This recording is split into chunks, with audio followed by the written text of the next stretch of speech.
Hey, what's up, guys? This ever happened to you when you try to upload a movie on iMac, like iMovie, and this error message pops up? Let me show you what I mean, alright? Alright, for example, this is me. I put all the videos here and ready to go. And I'm gonna upload to YouTube. And next. Yeah, and publish. And look what happens. Boom. Alright, okay, it says failed. Let me see the detail.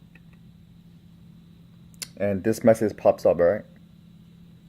And this is the only way you could solve it. Okay, so what I did was, I just go to audio,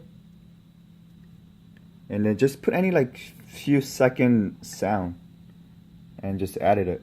And make sure you mute it, alright? So you go over here,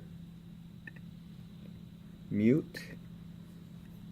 Alright, so now let's do it again. Let's try it. YouTube, next, and publish. And look at this.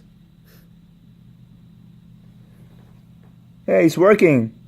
See? Simple. Alright, so if this video really helped you guys out, like the video and subscribe, alright? Thanks a lot. Until then, I'll see you guys next time.